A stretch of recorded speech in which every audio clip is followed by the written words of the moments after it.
아멘. 오늘도 수요일 저녁에 우리 하나님께 나오신 여러분들을 주님의 이름으로 축복합니다.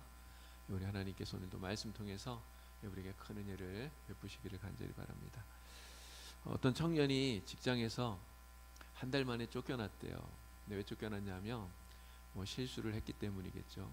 근데 문제는 이제 두 번째 직장을 다시 얻게 되었는데 그 직장에서도 또 큰 실수를 해서 또 한 달 만에 쫓겨난 거예요. 세 번째 직장을 얻었는데 그 세 번째 직장에서도 또 똑같이 큰 실수를 해서 세 번째 직장에서도 쫓겨났습니다. 이 직장에서 이렇게 연거푸 세 번이나 쫓겨나게 되니까 이 청년이 하나님 앞에 기도했어요. 하나님, 제발 제가 좀 안정된 직장을 얻을 수 있도록 하나님 좀 도와주세요. 기도한 거예요. 그리고 네 번째 직장에 취직을 했습니다. 근데 네 번째 직장에 가서 일을 하다가 이 친구가 지게차를 운전하는데요. 근데 핸들을 잘못 꺾어서 그만 또 사고를 낸 거예요. 지게차가 부서지고 그리고 상품도 많이 부서지게 되었어요. 사장이 보고는 정말 화가 나서 막 노발대발합니다. 그러면서 이 청년한테 얘기한 거예요. 앞으로 네 월급에서 10%씩 이 손해 본 거를 다 매달 차감하겠다 이야기를 한 거예요. 그랬더니 청년이 손해가 전부 얼마나 됩니까? 물었어요. 그랬더니 사장이 한 1,000만 원 정도 된다고. 이 청년이요 그 이야기를 듣고 하나님 감사합니다 이러면서 크게 막 하나님께 감사를 외쳤대요. 여러분, 왜 이 청년이 하나님 앞에 감사했다 그랬을까요? 물론 이게 쉽게 그 1,000만 원이나 되는 돈을 자기의 그 월급에서 10%씩 다 이렇게 감하게 된다는 얘기 자체는 사실은 좋은 소식이 아니에요. 그런데 여러분, 그 1,000만 원 다 갚을 때까지는 그래도 그 직장에 계속해서 다닐 수 있다는 이야기잖아요. 안정된 직장 달라고 기도했더니 하여간 하나님이 그렇게 자기 기도를 들어주셨다, 그런 거겠죠. 그래서 하나님 앞에 감사하다 이렇게 이야기를 했다고 하는 겁니다. 우리가 하나님을 믿고 의지하면요, 우리 하나님께서 우리에게 살 길을 주십니다. 믿으시죠? 정말 하나님께서 우리에게 살 길을 열어주시고, 내가 기도했는데 정말 다른 방법, 내가 생각지 못했던 또 다른 방법으로 하나님께서는 우리에게 은혜를 베풀어 주신다라고 하는 것이죠. 우리에게는 어떤 상황에서든지 어떤 형편에서든지 정말 하나님을 믿는 믿음, 하나님 의지하는 믿음, 그래서 하나님께 기도하는 그러한 모습이 우리에게 필요하다라고 하는 것입니다. 자, 오늘 말씀은 세례 요한의 아버지인 사가랴 이야기예요. 사가랴. 여러분, 이 사가랴라고 하는 이 사람의 이름의 뜻이 여호와께서 기억하셨다라고 하는 뜻입니다. 여호와께서 기억하셨다. 우리가 성경 인물 공부하면서 여러 사람들 많이 이야기했는데요. 이 사람들의 이름을 보면 진짜 좋은 뜻을 가진 그러한 이름들이 굉장히 많았어요. 특히 니고데모, 승리한 백성, 이런 뜻 아닙니까? 또 오네시모라고 하는 이름도 유익한 자라는 뜻이었고요. 그리고 나다나엘은 하나님의 선물, 이런 뜻이었습니다. 오늘 여기 시몬 역시 정말 그 이름의 뜻이 너무너무 좋은 것 같습니다. 하나님이 기억하신다. 여호와께서 기억하셨다. 하나님께서 기억해 주시는 것만큼 좋은 게 있습니까? 하나님께서 우리를 기억해 주시면 그럼 다 된 거 아닌가요? 어떤 상황 속에서든지 하나님이 우리를 기억해 주시면 그러면 된 거죠. 여러분들도 정말 모두가 다 이 시몬이 다 될 수 있길 바랍니다. 우리 하나님께서 모든 순간순간 기억해 주시는 그러한 사람들이 다 될 수 있길 바랍니다. 자, 이 시몬은요, 아비야 반열의 제사장이다. 성경이 이렇게 이야기를 해요. 아비야 반열의 제사장. 그런 제사장은 누구의 후손이죠? 제사장은 누구의 후손입니까? 모세의 형인 아론의 후손이에요. 아론에게는 4명의 아들이 있었습니다. 나답, 그리고 아비후, 그리고 엘라살, 이다말, 4명의 아들이 있었는데, 그런데 이 나답과 아비후는 하나님께서 명하시지 않은 다른 불을 하나님께 드리다가 하나님의 심판을 받아서 죽고 말았죠. 그리고 남은 두 아들, 엘라살과 이다말, 이 두 아들을 통해서 제사장들이 만들어지게 된 거예요. 그 후손들이 다 제사장이 된 거니까요. 그 제사장들이 얼마나 많겠습니까? 굉장히 많잖아요. 그래서 이 성전에서 이 제사장들이 봉사를 해야 되는데 사람들이 너무 많기 때문에 그 제사장들을 각 후손들의 그 집안을 따라서 24개의 집안을 만든 거죠. 24반차라고 이렇게 이야기를 합니다. 그래서 엘라살의 후손 가운데 16명, 이다말의 후손 가운데서 8명, 이렇게 해서 24개의 반차를 만들고 그 반차를 따라서 순서를 정해서 성전에서 봉사하도록 그렇게 한 것이죠. 이렇게 한 사람이 누구냐? 바로 다윗입니다. 역대하 24장 3절에서 4절까지 말씀을 보면 다윗이 그렇게 이 가문을 나누는 그런 모습들을 우리가 볼 수가 있죠. 자, 이렇게 24개 반열들 가운데서 사가랴는 바로 8번째 속한 아비야 반열의 제사장이라고 하는 것입니다. 누가복음 1장 5절 또 8절에서 9절에 이 말씀이 나오죠. 유대왕 헤롯 왕 때에 아비야 반열의 제사장 사가랴가 있었다 이야기를 합니다. 그리고 그 반열의 차례대로 여호와 앞에서 하나님 앞에서 제사장의 직무를 행했다. 또 전례를 따라서 제비를 뽑았다. 이런 이야기가 나오는데요. 여러분 왜 제비를 뽑았겠습니까? 예수님 그 당시에 제사장 숫자가 한 2만 명 정도 됐다고 그래요. 엄청나게 많은 거 아닙니까? 2만 명. 그런데 각 반차, 이게 24개 반차네요. 그러니까 각 반차마다 제사장 숫자가 약 1000여 명 정도씩 있었다는 거예요. 그러니까 한 반차에 1000명의 제사장이 있으니까 1년에 2번 순서가 돌아옵니다. 자기 반차가. 그런데 문제는 그 1000명 가운데서 한 명이 들어가서 하나님께 분향하는 제사를 드리는 거예요. 1000명 가운데 한 명이 들어가야 되니까 그럼 누구를 들여보냅니까? 그래서 제비를 뽑게 된 거죠. 이게 제비를 뽑아서 들어가서 하나님께 분향하는 일환을 했기 때문에 그래서 실제로 그 당시엔 제비에 한 번도 뽑히질 않아서 평생도록 성전에 들어가서 분향하는 일을 한 번도 해보지 못한 그러한 제사장들도 꽤 많았다고 그래요. 정말 그럴 수밖에 없었겠다 이런 생각이 듭니다.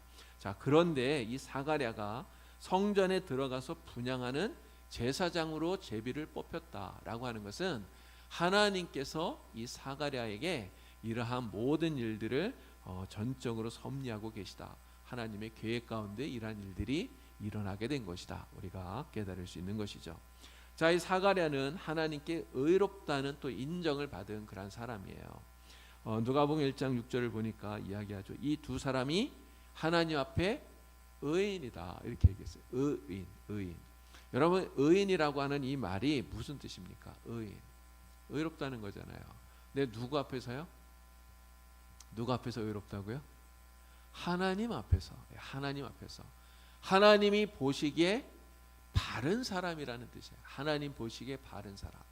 하나님 말씀을 온전히 지키면서 사는 사람이었다. 이런 이야기죠. 그래서 오늘 이 누가복음 말씀에도 보면 주의 모든 계명과 규례대로 흠이 없이 이 사가랴가 또 그의 아내인 엘리사벳이 행하였다. 이렇게 이야기를 합니다. 근데 성경에 보면요. 하나님 앞에서 이렇게 의롭게 살았던 의인이라고 이야기하는 사람들이 사실 많아요. 제가 찾아보니까 아벨도 그렇고요. 노아, 아브라함, 그리고 롯도 역시 마찬가지입니다. 고넬료, 바울, 시몬, 사가랴 뭐 이런 여러 많은 사람들이 있어요. 이러한 사람들 앞에 의롭다, 의인이다 이런 이야기가 붙어요. 그런데 우리가 기억해야 될 것은 이 사람들이 의인이라고 이야기할 때 100% 하나님 앞에 완벽한 사람이라는 뜻이냐? 사실은 그렇지 않습니다. 이들이 완벽해서 의인이라고 말하는 게 아니에요.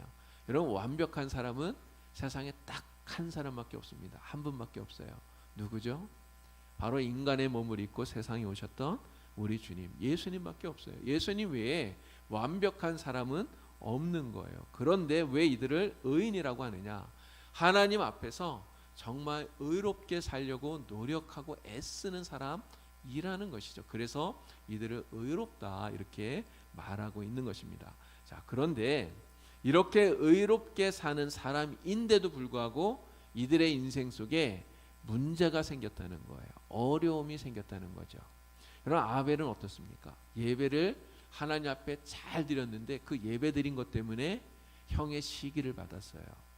노아는 또 어떻습니까? 하나님 말씀 순종해서 방주를 만들었잖아요. 120년 동안 열심히 방주 만드는데 오히려 그것 때문에 사람들의 멸시를 받고 또 조롱을 당합니다. 아브라함도 마찬가지 아닌가요? 정말 하나님 앞에 의롭다고 여김받는 믿음의 조상이라는 아브라함도 인간적인 방법으로 아들을 하나 낳았더니 그 이스마엘 때문에 가정에 심각한 불화가 생겼어요. 여러분, 여기 사가랴도 역시 마찬가지입니다. 율법을 잘 지키고 규례를 잘 지키고 정말 하나님 말씀대로 사는 사가랴였어요. 그러나 그의 집에도 역시 문제가 있었습니다. 무슨 문제가 있었을까요? 아들이 없다는 거예요. 아들이 없다는, 자녀가 없다는. 그래서 심각한 근심이 되었다고 하는 거죠. 세상에 문제가 없는 집이 있습니까? 어떤 집 보면 야, 진짜 저 집은 근심 걱정 하나도 없는 것 같아, 이렇게 느껴지는 집이 있어요. 정말 저 집은 기쁨만 있는 것 같아, 이런 생각이 들 때가 있습니다. 그러나 사실 거기도 가보면 우리가 알지 못하는 그러한 문제가 있고 근심이 있고 걱정이 있어요. 그래서 세상에 문제가 없는 집은 단 한 집도 없는 것 같아요. 내가 예수 잘 믿는데 정말 말씀대로 살려고 하는데 왜 우리 집에 이러한 문제가 생기나? 왜 우리에게 이러한 문제가 생기나? 여러분, 그런 생각이 들 수 있습니다. 그러나 문제가 생겼다고 해서 그것 때문에 우리가 근심하고 걱정할 이유가 없는 것이죠. 문제가 생겼다면 어떻게 해야 됩니까? 그 문제를 가지고 하나님 앞에 기도하면 돼요. 기도하면 하나님께서 문제를 해결해 주시죠. 문제가 있기 때문에 그 문제가 해결되어지는 하나님의 기적을 우리가 볼 수 있다고 하는 것입니다. 문제가 생겼을 때는 그것 때문에 답답해하지 말고 정말 걱정하지 말고 하나님 앞에 기도할 수 있는 저와 여러분들이 다 될 수 있기를 바랍니다.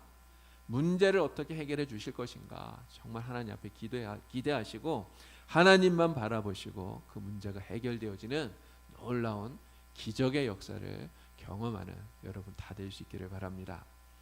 자, 사가랴는 또 어떤 사람이었느냐? 하나님을 불신했기 때문에 하나님 앞에 징계를 받은 사람이었어요. 그런 사가랴가 어떤 사람이었다고요? 의인이라고 그랬잖아요. 의인.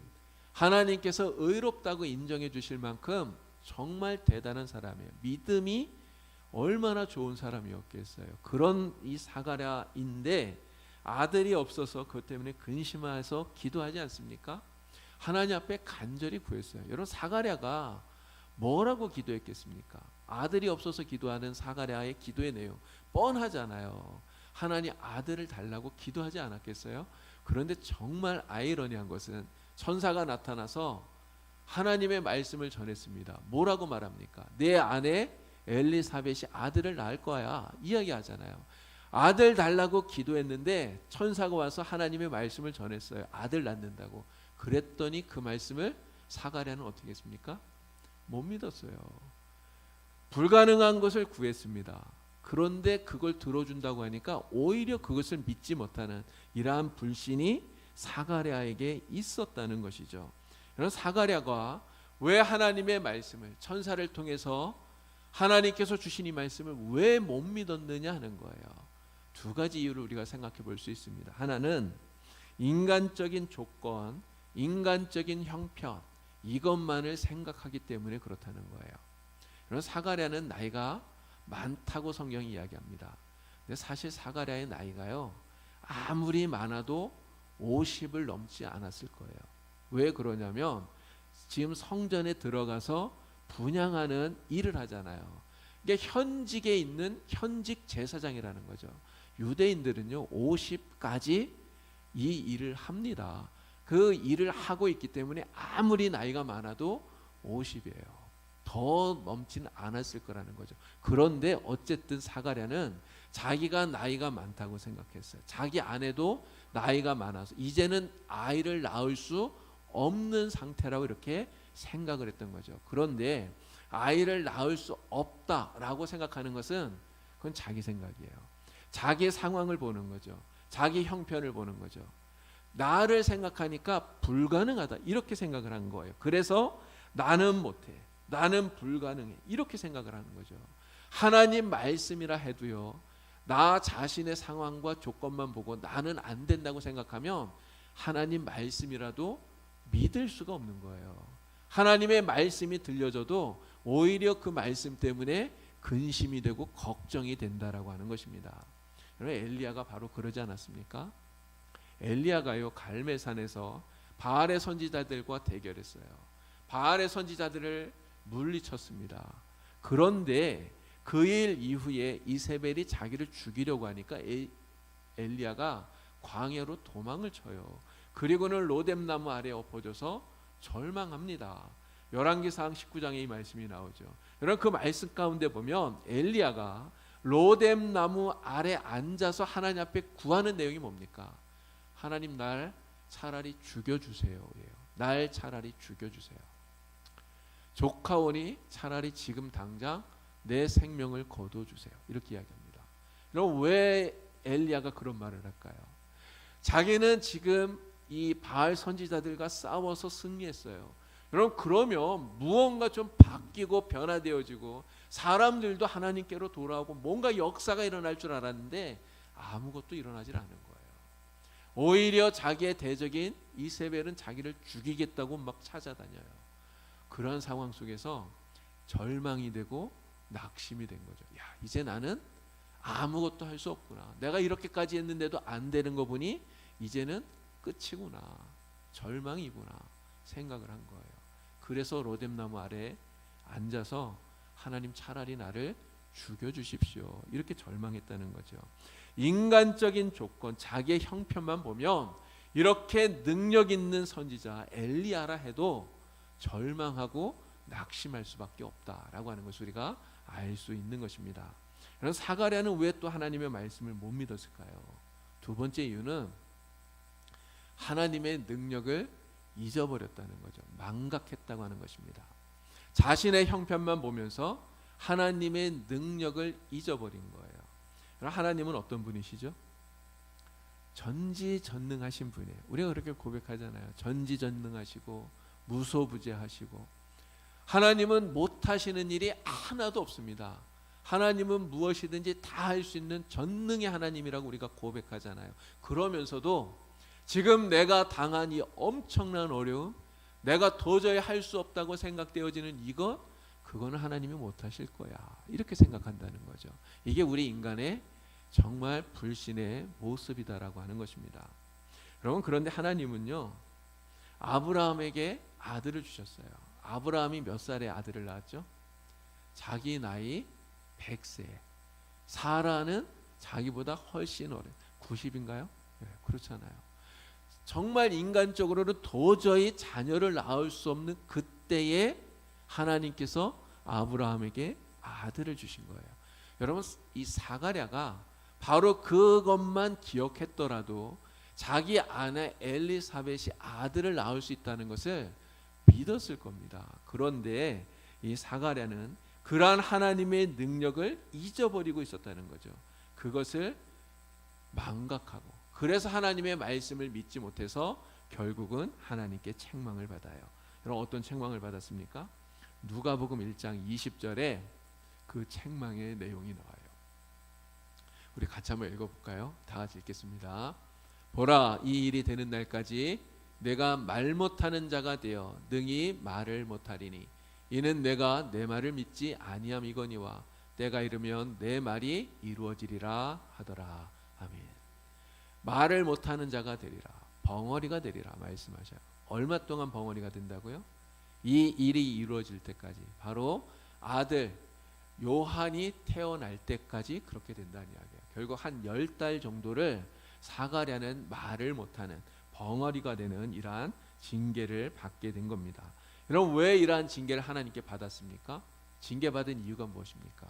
하나님의 말씀을 믿지 않았기 때문에, 불신했기 때문에요.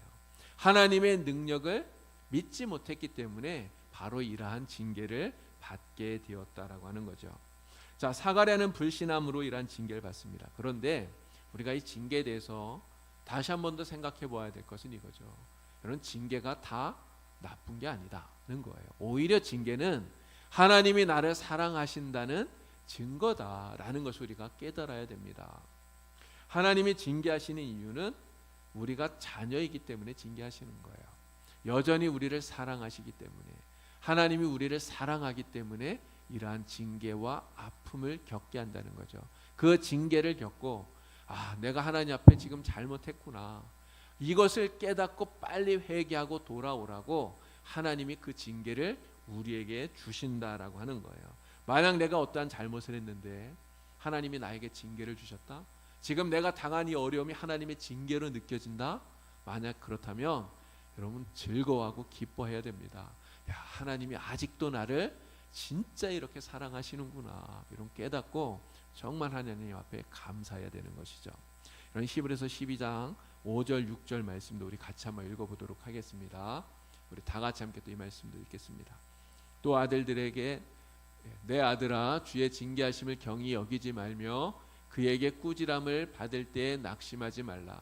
주께서 그 사랑하시는 자를 징계하시고 그가 받아들이시는 아들마다 채찍질 하심이라. 아멘. 자, 이 말씀에 뭐라 그럽니까? 그 사랑하시는 자를 징계하시고 그가 받아들이시는 아들마다 채찍질 하신다. 이런 징계와 채찍질은 정말 고통이고 싫은 거예요. 누가 그걸 좋아하겠습니까? 그러나 내가 잘못했을 때는 하나님이 나를 사랑하셔서 이런 거 하신다. 우리가 그렇게 믿어야 된다는 거죠. 이런 사랑의 반대말은 미움이 아니고 무관심이래요. 무관심. 여러분 만약에 내 자녀 아들이 잘못을 했는데 정말 이렇게 잘못된 길로 탈선해서 막 그렇게 마구 가는데도 불구하고 야, 네 인생 네 맘대로 살아라. 너 망하든지 말든지 그러다 죽든지 말든지 나 상관 안 해. 여러분 만약에 그렇게 하고 무관심하고 그냥 내버려 둔다면 이거는 자녀를 사랑하지 않는 것이죠. 사랑하지 않기 때문에 그렇게 내버려 둔다는 거예요. 그러나 자녀를 사랑하는 아버지는 어떻게 합니까? 자녀를 책망해서라도 채찍질해서라도 되돌리려고 하는 거예요. 그래서 잠언에서는 뭐라 그럽니까? 채찍질하라, 때려서라도 그렇게 이야기하는 거예요. 여러분 때리고 채찍질하는 이게 좋다는 이야기 아닙니다. 그러나 그렇게 해서라도 그 자녀를 바르게 돌아오게 하는 것이 이게 부모의 할 일이라는 거죠. 왜 그렇게 해야 됩니까? 사랑하는 자식이니까. 바로 우리 하나님이 우리를 그렇게 사랑하시기 때문에 그래서 우리를 징계하신다라고 하는 거예요.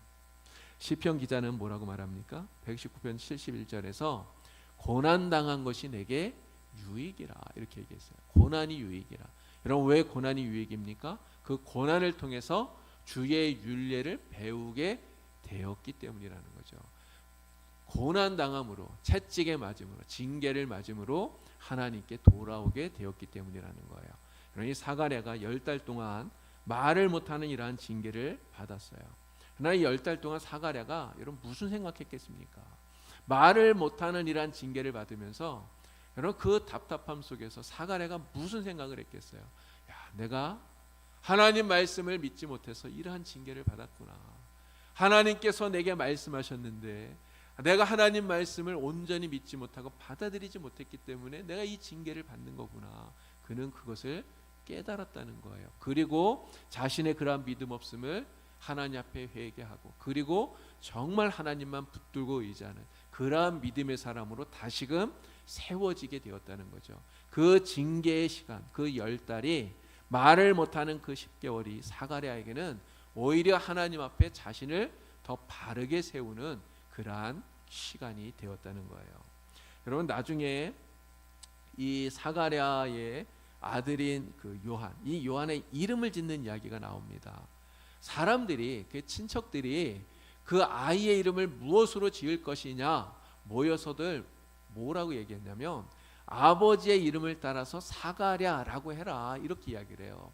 유대인들은 자기 집안에 명망이 있고 또 존경받는 이런 사람들이 있으면 그 사람의 이름을 따서 아이의 이름을 붙이는 것을 굉장히 자랑스러워했다고 합니다. 그럴 만큼 이 사가랴가 대단히 존경받는 사람이었다는 거죠. 그래서 아버지의 이름을 따서 그 아들도 사가랴라고 붙여라 이렇게 권해요.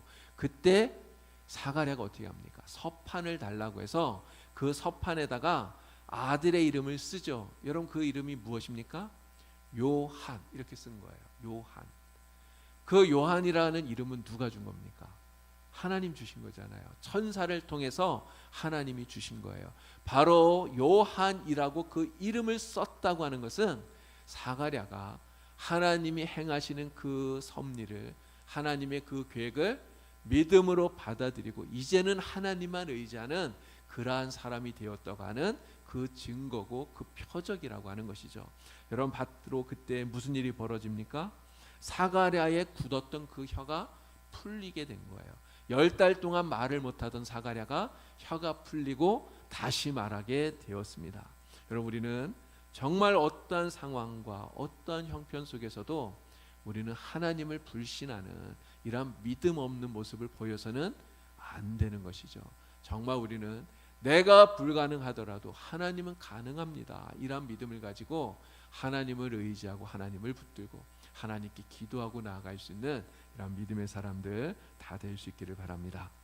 자, 사가랴는 어떤 사람인가? 마지막으로 성령의 충만함을 받아서 하나님을 찬양한 사람이었다. 이렇게 말할 수 있습니다.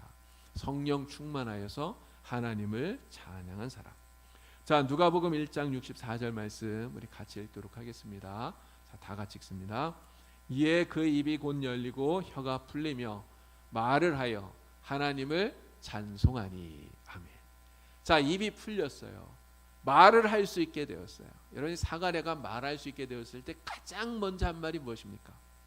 무슨 말을 했죠? 하나님을 찬송하니. 하나님 찬송했다는 거예요. 여러분 10달 동안 말을 그렇게 잘하던 사람이 말을 못하게 되었어요. 여러분 그 말을 이제 하게 되었을 때 여러분 하고 싶은 말이 얼마나 많겠습니까? 그런데 사가랴는 다른 어떠한 말보다 하나님을 찬양하는 말을 했다는 거죠. 그 하나님을 찬양함, 바로 성령이 충만해서 하나님을 찬양해요.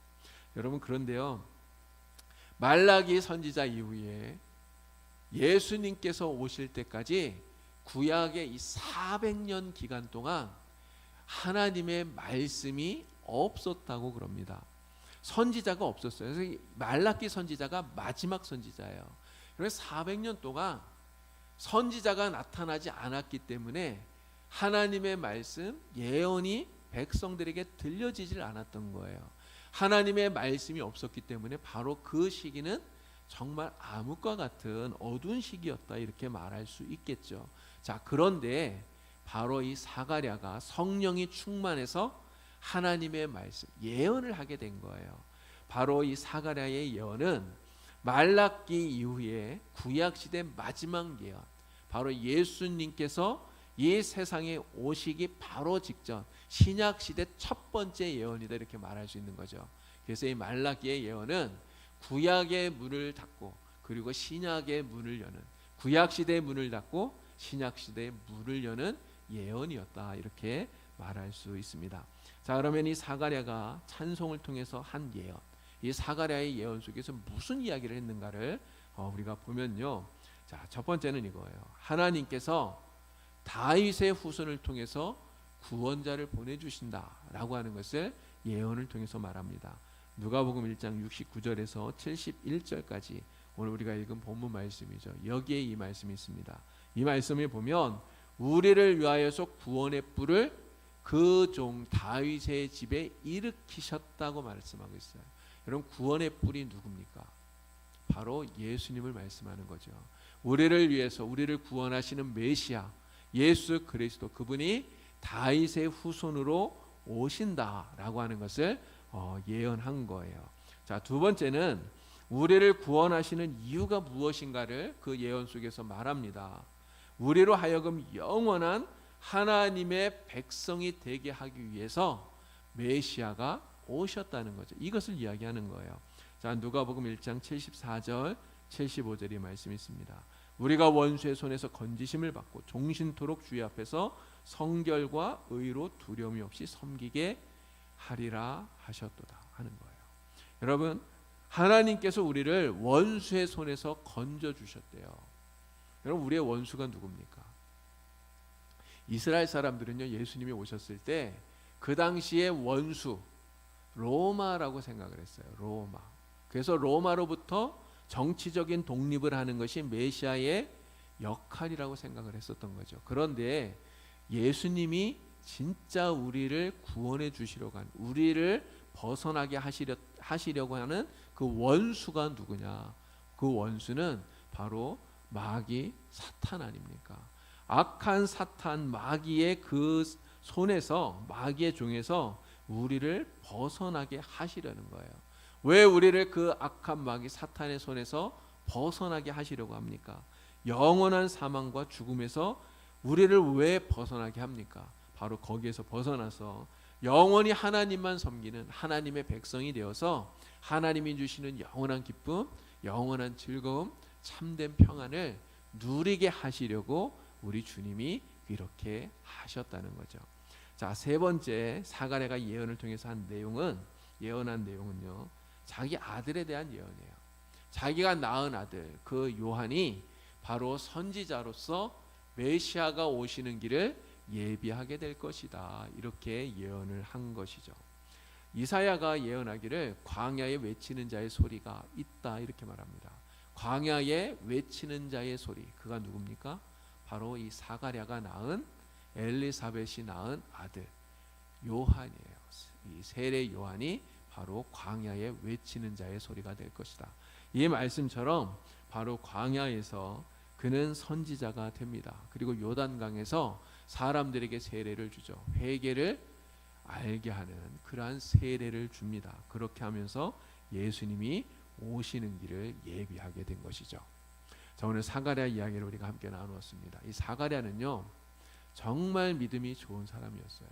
하나님 앞에 의인이라고 인정받는 그런 사람이었습니다. 말씀 따라서, 정말 말씀 따라서 사는데 흠이 없이 살았던 그런 사람이에요. 그런데 이런 사가랴도 정말 자신이 아들 때문에 아들 달라고 그렇게 기도했으면서도 하나님께서 정작 말씀을 주시니까, 응답을 주시니까 오히려 하나님 말씀을 믿지 못하고 의심하는, 불신하는 이러한 모습을 보였습니다. 하나님 앞에 의인이라는 인정을 받는 정말 믿음 좋은 사가랴였지만 하나님의 응답 앞에서 자신의 상황, 자신의 형편, 자신의 조건, 이러한 것들을 먼저 생각함으로써 불신앙을 나타내는 그러한 모습을 보였다는 거죠. 그런데 이 사가랴의 모습이 바로 오늘 우리들의 모습이라고 하는 것입니다. 정말 우리가 그렇지 않습니까? 우리가 문제가 생기면 하나님 앞에 기도하잖아요. 정말 문제가 생기면 하나님 앞에 기도하는데 불가능한 것이라도 하나님 앞에 해결해 달라고 그렇게 기도를 해요. 그러면서도 하나님의 말씀 앞에 불순종하고 또 그 말씀을 온전히 믿지 못하고 또 불신하는 이러한 불신앙적인 모습이 우리에게도 있다고 하는 겁니다. 여러분, 우리가 왜 하나님의 말씀을 못 믿을까요? 사가랴와 똑같은 것이죠. 자기의 형편만 생각하니까, 자기의 조건만 생각하니까, 내가 가진 능력만 보니까, 그냥 나 자신만 보기 때문에 그런 것이죠. 그리고 하나님의 그 전지전능하심을 온전히 깨닫지 못하고 믿지 못하기 때문에 그렇다고 하는 것입니다. 그래서 우리 속에는요, 늘 믿음과 불신이 공존하고 있는 것 같아요. 믿음과 불신이 하나님 앞에 나와 있음에도 불구하고 믿음과 불신이 같이 우리 안에 있다고 하는 것이죠. 그러나 우리는 그 불신을 정말 내어 버려야 됩니다. 하나님 앞에서 불신이 아니라 하나님을 믿는 그런 믿음의 사람이 되어야 된다는 거죠. 여러분, 우리는 정말 그렇잖아요. 나 자신만 보면 나는 부족한 게 맞아요. 나는 연약한 게 맞습니다. 나는 할 수 없습니다. 나는 못합니다. 이렇게 말하는 것이 너무나 당연해요. 이게 너무나 분명한 사실이라는 거죠. 그러나 내가 불가능하고 내가 가능하지 못하고 내가 연약한 것도 사실이지만, 그러나 하나님은 불가능이 없으시고 하나님은 무엇이든지 하실 수 있는 전지전능하신 정말 강하신 하나님이시라는 것, 여러분, 이것도 분명히 확실한 사실이에요. 우리는 이것을 믿어야 되는 것이죠. 우리는 나 자신만 보지 말고 계속 눈을 들어서 하나님을 보는 믿음의 사람들이 다 되어야 되는 것입니다. 약한 나를 보고 낙심하는 것이 아니라 전능하신 하나님을 보고 하나님이 행하실 일을 기대하는 사람, 이게 바로 믿음의 사람인 줄로 믿습니다. 자, 전사가 이 사가랴에게요, 요한이 태어날 것이다 라고 하는 이러한 예언의 말씀을 주면서 했던 말씀이 있어요. 자, 누가복음 1장 14절 말씀인데요, 이렇게 이야기합니다. 너도 기뻐하고 즐거워할 것이요 많은 사람도 그의 태어남을 기뻐하리니, 이렇게 이야기했어요. 요한이 태어나는 그 일이 너에게도 기쁨이 되고 즐거움이 되고, 그리고 많은 사람들에게도 기쁨이 되고 즐거움이 된다. 이렇게 이야기해서 합니다. 우리가 하나님 믿고 전적으로 하나님을 의지하고 신뢰하면 하나님이 행하시는 그 일 때문에 우리의 마음에 기쁨이 생겨나는 줄로 믿습니다. 우리가 하나님 의지하고 기도하면 하나님께서 반드시 우리에게 기도의 응답을 주셔서 우리의 마음속에 큰 기쁨이 생겨나게 만들어 주시는 줄로 믿습니다. 또 우리만 기쁜 것이 아니라 우리에게 일어나는 그런 하나님의 그 역사로 인하여서 그것을 보는 많은 사람들에게도 큰 기쁨이 반드시 생겨나는 줄로 믿습니다. 하나님을 끝까지 의지하고 정말 신뢰함으로 하나님에 대한 이러한 믿음 잃어버리지 않는 그런 믿음의 사람들이 되어서 우리 하나님이 주시는 기쁨으로 충만하시고 하나님이 주시는 이 즐거움을 누리면서 살아가는 우리 성도님들이 다 될 수 있기를 우리 주님의 이름으로 간절히 축원합니다. 기도드리겠습니다. 하나님 아버지, 우리들의 모습만 보면 정말 우리는 너무나 약하고 부족하기 때문에 절망하고 낙심할 수밖에 없는 그러한 사람들입니다. 그러나 하나님, 우리 자신을 보지 않게 하여 주시고 나의 연약함 때문에 주님을 믿지 못하는 불신하는 사람이 되지 않게 하여 주시고 우리가 눈을 들어서 하나님을 바라보고 예수님을 바라보고 이 믿음을 가지고 나아갈 수 있는 주의 백성들이 될 수 있도록 성령께서 은혜를 베풀어 주시옵소서. 우리가 하나님 믿고 전적으로 신뢰하면 하나님께서 우리의 삶에 기적을 베풀어 주셔서 우리의 삶이 하나님이 주시는 기쁨으로 충만하게 만들어 주실 줄로 믿습니다. 우리 하나님을 믿는 이 믿음 가지고 하나님의 기적을 바라보며 날마다 기쁨을 누리며 하나님께 영광 돌리며 살아가는 우리 봉산교회 모든 성도가 되도록 성령께서 은혜를 베풀어 주시옵소서. 예수님 이름으로 기도드리옵나이다. 아멘.